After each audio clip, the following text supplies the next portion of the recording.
l'épilogue de cette finale du canoë dames en direct sur l'équipe live avec la toute jeune Gabriela Sadkova, médaillée de bronze sur les championnats du monde en individuel l'année dernière. Et cette année, elle a conquis avec ses compatriotes un deuxième titre mondial par équipe. Championne d'Europe en 2020, elle est la sœur cadette de Martina Sadkova, multimédaillée mondiale en eau vive et 2 podiums en Coupe du Monde cette saison. Et c'est elle qui détient les clés de cette finale. Oh, elle est devant Gabriela Sadkova. Elle n'a pas commis d'erreur sur le haut de ce parcours. Oui, dans la porte 12, pour aller chercher la 13, elle passe bien au milieu des fiches et elle continue à garder son bateau bien à plat, à bien le faire. Ouais, elle garde beaucoup de vitesse, les trajectoires sont maîtrisées pour Gabriela Sadkova. Ouais, la porte 16 est parfaitement négociée, beaucoup d'aisance, de précision. Et elle conserve un maximum de vitesse pour améliorer son avance. 5 secondes et 56 centièmes désormais. Bon, elle va aller chercher le podium, c'est certain. Gabriela Sadkova, à moins d'une énorme erreur sur la fin de ce parcours. Et elle conserve beaucoup de lucidité, beaucoup de souplesse pour effacer la porte 23.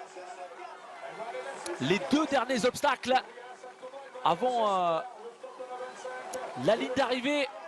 Oh, elle va être loin devant, elle va faire un temps canon. Gabriela Sadkova est remportée avec aisance et talent cette Coupe du Monde de Pau. Oh, elle est partie en dernière position. Elle avait toutes les lumières, tous les regards pointés sur elle. Et elle aura parfaitement assumé sa performance en demi-finale. Le temps est absolument canon. Plus de 4 secondes d'avance sur la jeune Zuzana Pankova qui, elle, réalise son tout premier podium en Coupe du Monde à 18 ans. Jessica Fox, malgré une erreur technique, va donc monter également sur ce podium avec cette médaille de bronze après sa victoire hier sur le kayak dame, qui réalise un magnifique week-end sur cette étape de Coupe du Monde française.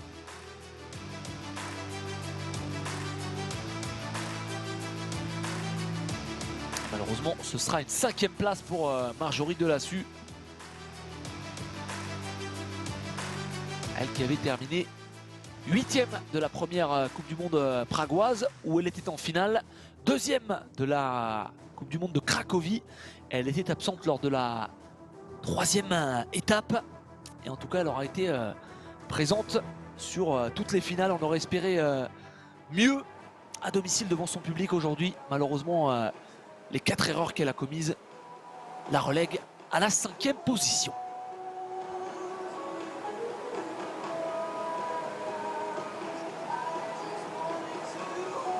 Et contre-performance assez surprenante d'Elena Lidic, de Mallory Franklin, la leader du classement général, et de Teresa Fizerova, sa dauphine. Ce classement général qui va donc demeurer inchangé avant la dernière Coupe du Monde de cette saison, 5e et dernière étape, et vous la vivrez bien évidemment le week-end prochain en direct sur les antennes de l'équipe live. Ce sera à vivre depuis l'Espagne.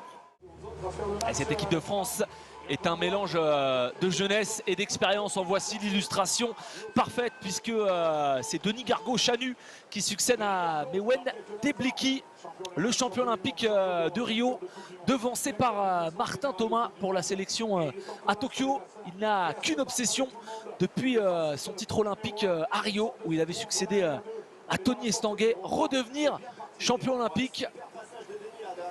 Et même si malheureusement cette saison a été à l'image de l'Olympiade passée, traversée un petit peu dans l'anonymat, souvent bien placé, mais aussi souvent de petites erreurs qui lui ont coûté et qui l'ont empêché de figurer sur les podiums internationaux.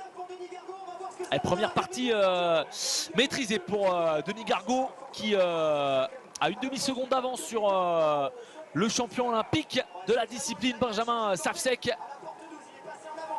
Deux champions olympiques face à face sur ce bassin de Pau.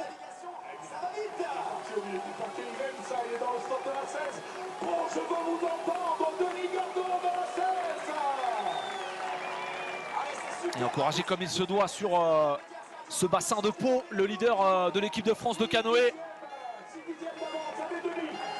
qui a à cœur de faire un résultat pour bien finir cette saison, lui qui avait manqué ces championnats du monde en Allemagne. Et attention à cette porte 22 qu'il passe tout juste, et c'est bien fait de la part de Denis Gargaud. Les deux dernières portes, le temps est très bon pour le Français. Et les derniers mètres avant la ligne d'arrivée, oh, il va faire un gros temps, Denis Gargaud. Et il va marquer les esprits pour cette fin de saison. Et il devrait être devant Benjamin Savcek. Oui, 1 seconde et 46 centièmes d'avance pour Denis Gargaud, qui prend la tête du classement provisoire de cette finale. Applaudissements pour Denis Gargaud.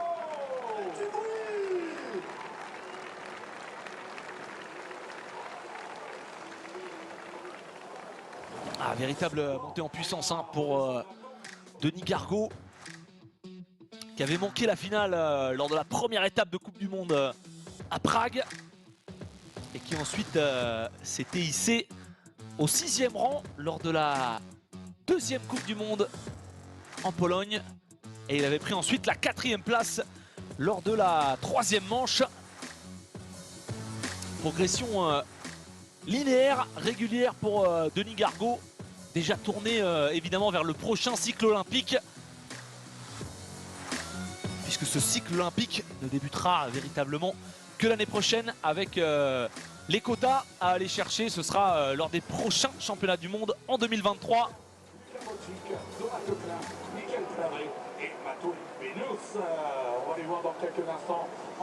Et on va l'écouter Denis Gargaud dans quelques secondes, puisque c'est lui qui est en tête du classement provisoire après les 5 premiers bateaux. Alors peut-être pas pour Nico Gestin, c'est un garçon qui est tout tranquille. Et Nicolas Gestin sera le 3e et dernier bateau français engagé dans cette finale, cette équipe de France de canoë qui brille chez elle, devant son public. Alors Denis, est-ce que vous êtes heureux? On imagine que oui. Oui, je suis assez heureux, pas forcément du temps, mais plutôt au niveau de la navigation. Il y avait beaucoup de pression et je suis heureux d'avoir performé. J'aimerais évidemment que toutes les courses soient à domicile. Va-t-il réussir à déposséder? Et voici le dernier à s'élancer dans cette finale. Matej Benouš, le Slovaque champion du monde par équipe cette année. Il était 4e lors de la 2e étape de Cracovie. Vice-champion olympique à Rio, juste derrière Denis Gargaud, Chanu. Autant dire que ces garçons se connaissent parfaitement. 10 fois champion du monde par équipe pour Matej Benouš, 34 ans, et qui est donc de la même génération que notre champion olympique. Et le premier temps intermédiaire va être intéressant. Et il va être juste devant, 25 centièmes pour Matej Benouš. Et tout reste possible, tout reste à écrire. Et s'il commet une seule erreur, il sera derrière et l'équipe de France pourra célébrer sa 2e victoire en Coupe du Monde cette saison, après celle de Nicolas Gestin.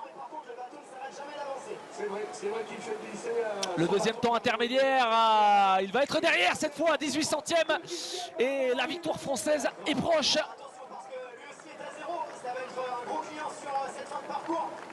Il reste lucide, solide, puissant sur cette fin de parcours. Pas d'erreur sur la 22 qui est effacée avec beaucoup de souplesse. Ah, il est très fort, Matej Benouš. Et ça va être extrêmement serré pour cette victoire finale ici à Pau. Attention, a-t-il touché la 25? Oui, victoire, on peut l'annoncer, de Denis Gargaud-Chanu.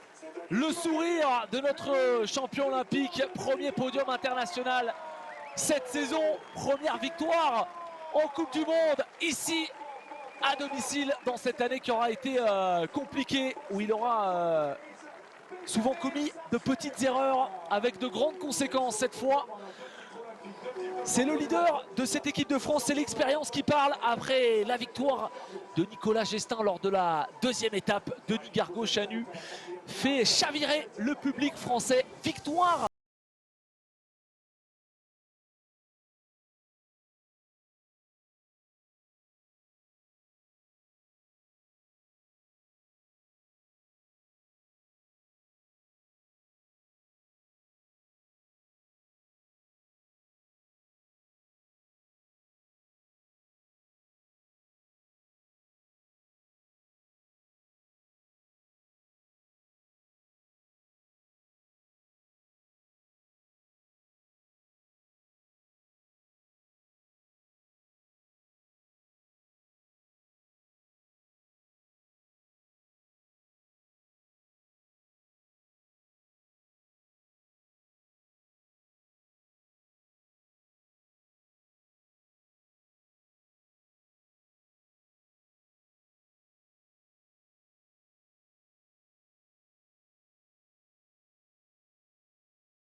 où la faute a été confirmée par les juges vidéo.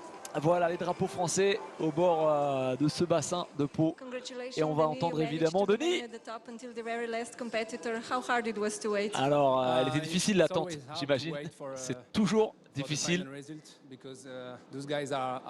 C'est vrai que mes adversaires sont très très forts. Je les vois pagayer, je sais qu'ils peuvent aller chercher la victoire.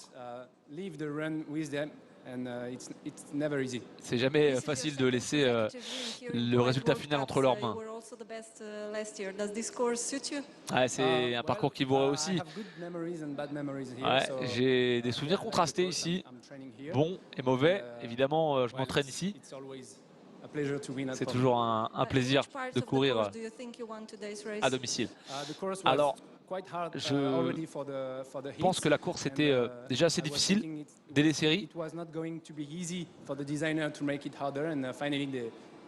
Et je ne pensais pas qu'on pourrait rendre cette course encore plus difficile sur les finales. Et en tout cas, félicitations au designer de la course qui a réussi cet exploit. Voilà, et bien c'est sur ces mots que l'on se quitte. Petit regret pour Nicolas Gestin qui termine à la 4e place alors qu'il était tout proche de Denis Gargaud-Chanu sur les 2 premiers temps intermédiaires. 4e place pour Nicolas Gestin qui va bien figurer au classement général. Victoire de Denis Gargaud-Chanu devant le leader du classement général, Luka Božič.